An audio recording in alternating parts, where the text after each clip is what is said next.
Shalom saudaraku yang dikasihi Tuhan Yesus Kristus. Selamat berjumpa lagi dalam renungan hari ini. Senantiasa saya berharap saudara semua dalam kondisi yang baik, sehat, penuh sukacita, dan tetap semangat mencari hadirat Tuhan dan belajar akan kebenaran firman Tuhan. Namun sebelum kita mendengarkan renungan ini, mari kita awali dengan berdoa terlebih dahulu. Tuhan, Allah Bapa kami yang penuh kasih dan sayang, saat ini kami datang di hadapan-Mu dengan segala kerendahan hati. Kami sadar dalam hidup ini, seringkali kami merasa lemah dan merasa tidak berdaya. Kami percaya hanya Engkaulah yang memiliki kuasa untuk mengangkat kami dari segala kesulitan, segala beban, dan segala keputusasaan. Ya Tuhan Allah kami, bukalah hati dan pikiran kami, agar kami dapat memahami setiap kebenaran firman yang Engkau sampaikan dalam renungan ini. Biarlah renungan ini menguatkan iman kami, menyegarkan jiwa kami, dan mengingatkan kami bahwa tangan-Mu selalu terulur untuk menolong kami. Terima kasih Tuhan, dalam nama Tuhan Yesus Kristus kami berdoa. Haleluya, amin. Saudaraku yang terkasih, di dunia yang penuh dengan ambisi, penuh dengan persaingan, seringkali kita merasa harus berjuang mati-matian untuk dapat memperoleh suatu pengakuan atau suatu kesuksesan. Kita didorong untuk membangun nama kita sendiri, memanjat tangga karir, dan membuktikan nilai diri kita kepada orang lain. Namun, di tengah hiruk pikuk semuanya itu, mari kita merenungkan sejenak. Apakah benar semua pencapaian itu berasal dari kekuatan dan juga usaha kita sendiri? Alkitab mengajarkan suatu kebenaran yang membebaskan, yaitu peninggian sejati datangnya dari Tuhan. Bukan dari koneksi kita, bukan dari bakat kita atau kerja keras kita semata-mata, melainkan sesungguhnya semua itu adalah anugerah dan juga dari kedaulatan Tuhan atas hidup kita. Saat ini, mari kita bersama-sama membuka hati untuk dapat memahami bahwa hanya Tuhan yang dapat mengangkat kita pada waktu yang tepat menurut rancangan Tuhan dan rencana Tuhan yang sempurna. Mari kita membaca firman Tuhan pada Mazmur 75 ayat 7. Sebab bukan dari timur atau dari barat dan bukan dari padang gurun datangnya peninggian itu. Saudaraku, ayat ini adalah suatu fondasi dan juga perenungan kita hari ini. Mazmur ini ditulis oleh Asaf, seorang pemimpin pujian dan nabi pada zaman Raja Daud dan juga Raja Salomo. Asaf memahami betul bahwa kedaulatan Tuhan itu tidak terbatas dan kuasa Tuhan itu untuk meninggikan atau merendahkan seseorang melampaui segala kekuatan duniawi. Asaf menyaksikan bagaimana Daud, seorang gembala yang sederhana, diangkat menjadi raja yang sukses. Asaf juga melihat bagaimana Raja Saul yang semula raja yang gagah perkasa, tetapi harus turun tahta karena ketidaktaatannya. Saudaraku yang dikasihi Tuhan, cara peninggian yang dari Tuhan itu telah menyingkirkan cara pandang dunia ini. Seringkali kita melihat peninggian sebagai hasil dari kerja keras seseorang, dari kecerdasan orang itu, atau dari kuatnya koneksinya, atau dari keberuntungan orang itu. Kita berpikir bahwa dengan berada di tempat yang tepat, dan pada waktu yang tepat dan dengan orang-orang yang tepat pula, kita akan mencapai suatu kesuksesan. Ada yang percaya bahwa kekuatan itu datang dari sebelah timur di mana matahari terbit. Hal itu melambangkan suatu kuasa kerajaan atau kuasa suatu otoritas. Ada pula yang mencari peninggian dari sisi barat. Itu adalah simbol kekuatan politik atau simbol kekuatan militer. Bahkan beberapa orang mencari peninggian dari padang gurun, dari tempat-tempat yang kering, yang tandus, yang bisa diartikan mencari kekuatan dari hal-hal yang tidak lazim atau sumber-sumber yang tidak terduga. Namun Mazmur pasal 75 ayat 7 yang sudah kita baca, dengan tegas mematahkan semua pandangan ini. Ayat ini menyatakan, bukan dari timur atau dari barat dan bukan dari padang gurun datangnya peninggian itu. Dengan kata lain, peninggian yang sejati tidak berasal dari sumber-sumber yang dipercayai oleh orang-orang dunia ini.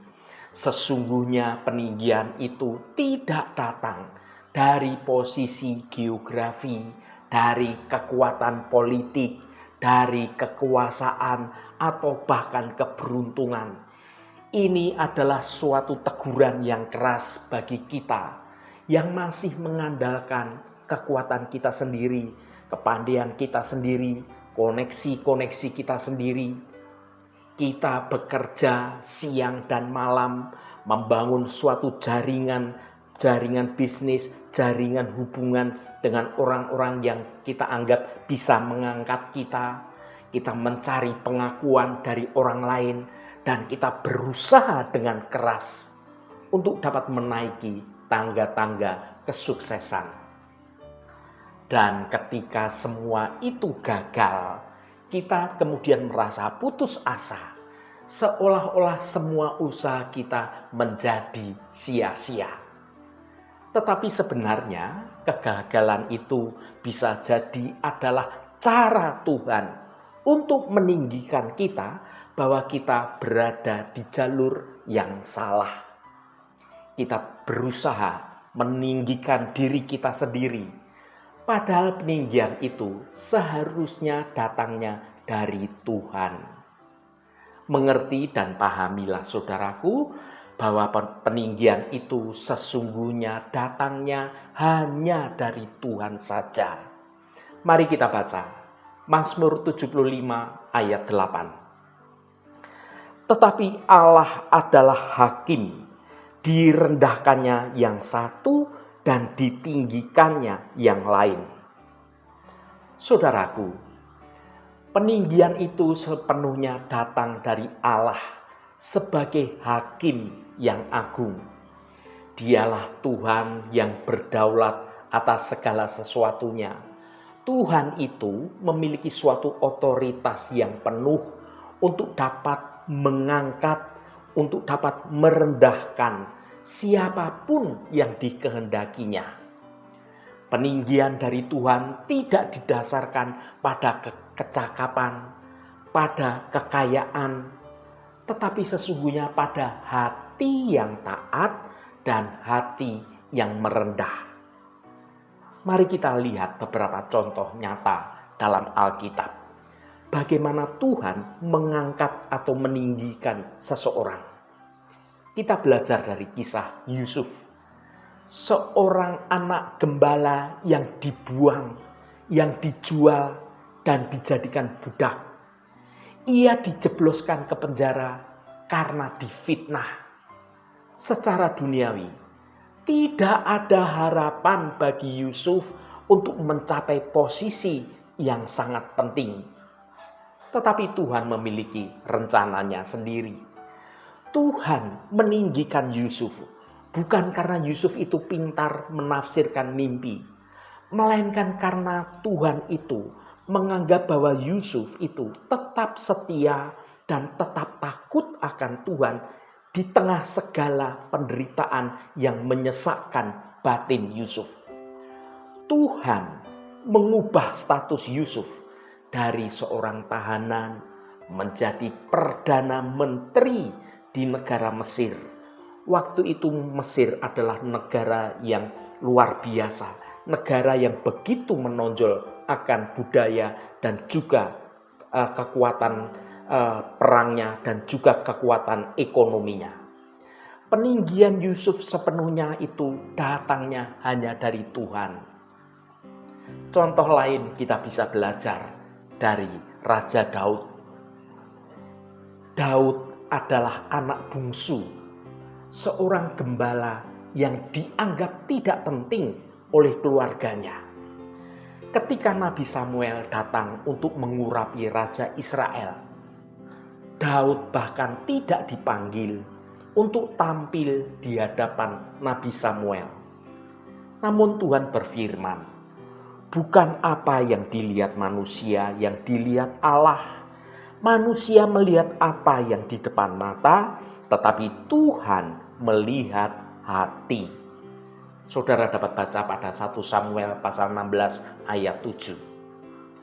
Tuhan melihat hati Daud yang tulus dan Tuhan meninggikan Daud dari seorang gembala yang dianggap sebelah mata menjadi raja yang besar di Israel.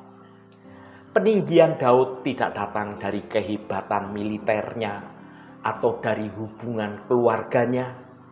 Peninggian itu sepenuhnya datangnya hanya dari Tuhan karena ia Daud memiliki hati yang taat dan senantiasa mengandalkan Tuhan sepenuhnya dalam setiap langkah hidupnya. Saudaraku, bagaimana cara hidup yang ditinggikan oleh Tuhan? Banyak orang merindukan memiliki hidup yang ditinggikan oleh Tuhan. Lantas bagaimana kita bisa mengalami peninggian yang datangnya dari Tuhan itu? Ini tidak berarti bahwa kita harus pasif, diam saja, menunggu dengan diam, dan tidak melakukan apa-apa.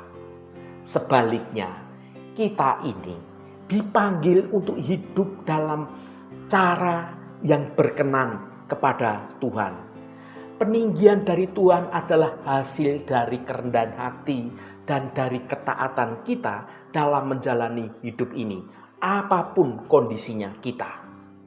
Yang pertama, hidup dalam kerendahan hati. Kerendahan hati adalah sikap hati yang menyadari bahwa segala sesuatu yang kita miliki, termasuk soal talenta, soal kekuatan, dan juga soal posisi kita, semua itu adalah anugerah yang datangnya dari Tuhan. Tanpa Tuhan, kita ini bukan apa-apa. Kerendahan hati bukanlah merendahkan diri secara berlebihan, melainkan mengakui bahwa kita ini bergantung sepenuhnya pada kasih karunia Tuhan. Yesus sendiri memberi contoh yang sempurna.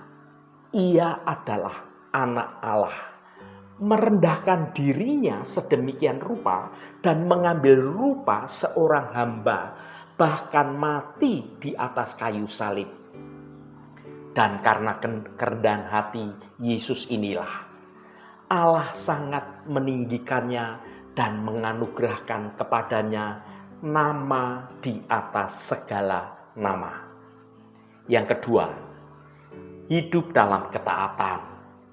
Ketaatan kepada firman Tuhan adalah bukti nyata dari iman kita sebagai anak-anak Allah. Ketika kita taat, kita ini menunjukkan bahwa kita ini percaya pada kedaulatan dan juga pada hikmat yang dari Tuhan.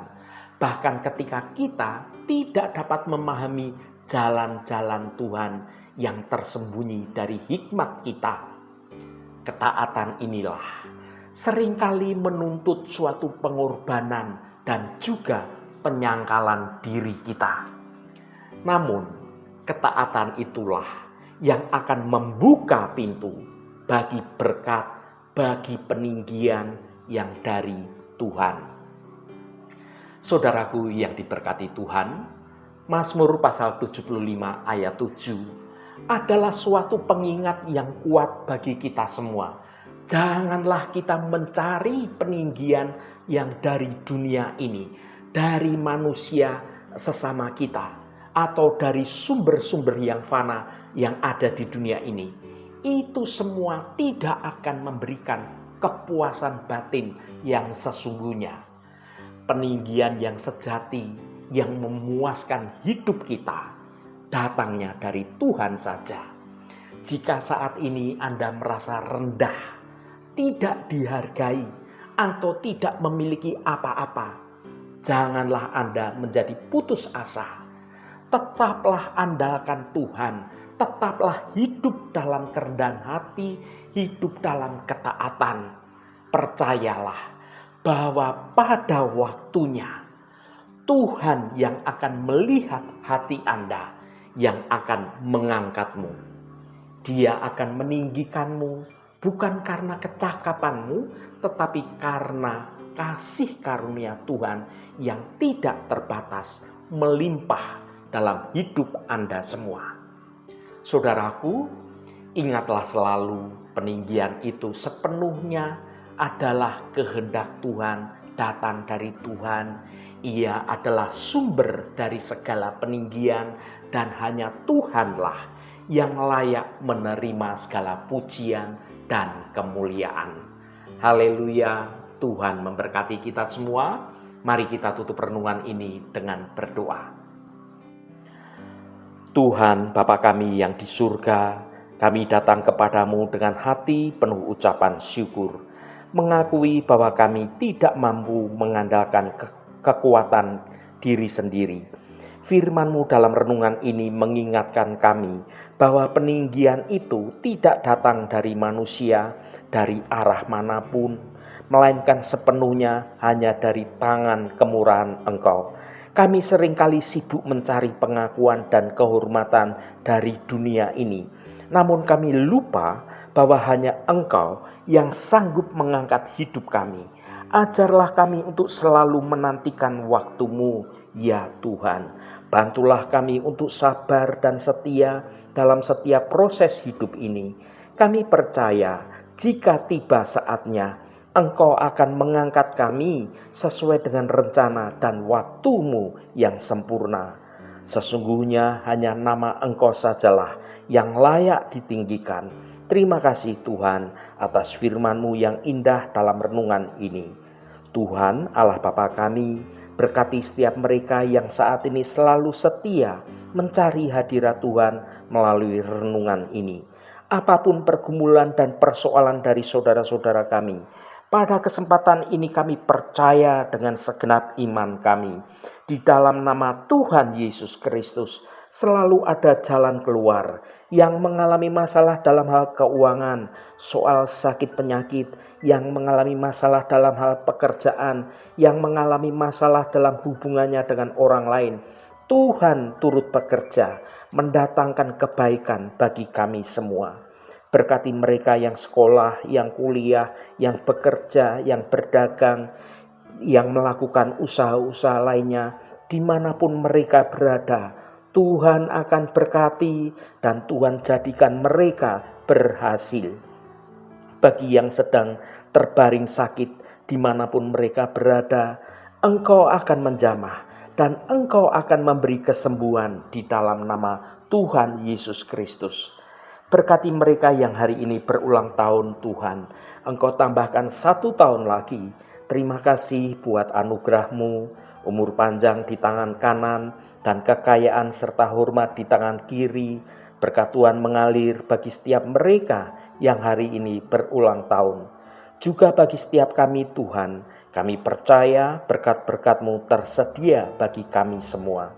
Terima kasih Tuhan, segala hormat, pujian, dan ucapan syukur hanya bagi nama-Mu Allah yang kudus. Saudaraku, mari kita berdoa Bapa kami. Bapa kami yang di surga, dikuduskanlah namamu, datanglah kerajaanmu, jadilah kehendakmu, di bumi seperti di surga. Berikanlah kami pada hari ini makanan kami yang secukupnya, dan ampunilah kami akan kesalahan kami, seperti kami juga mengampuni orang yang bersalah kepada kami. Dan janganlah membawa kami ke dalam pencobaan, tetapi lepaskanlah kami daripada yang jahat. Karena Engkaulah yang empunya kerajaan dan kuasa dan kemuliaan sampai selama-lamanya. Amin. Saudaraku, bukalah hatimu dan tengadahkan tanganmu. Terimalah berkat Tuhan. Tuhan memberkati engkau dan melindungi engkau. Tuhan menyinari engkau dengan wajah-Nya dan memberikan kasih karunia. Tuhan menghadapkan wajah-Nya kepadamu dan memberikan damai sejahtera. Berkat anugerah dari Bapa Surgawi, cinta kasih karunia dari Tuhan Yesus Kristus, dalam persekutuan dan penghiburan Roh Kudus, menyertai kita semua sekarang ini dan sampai selama-lamanya. Dalam berkat Tuhan Yesus Kristus, haleluya, amin. Puji Tuhan, saudaraku semua, saya percaya firman Tuhan hari ini sudah menjadi berkat yang akan menuntun hidup kita semua. Saudaraku, saya sangat senang sekali dan berterima kasih jika Anda berkenan memberikan komentar pada konten video ini, dan bagikan renungan ini pada teman dan sahabat Anda, agar mereka diberkati juga melalui renungan ini. Terima kasih saudaraku, sampai bertemu kembali. Shalom, Tuhan memberkati.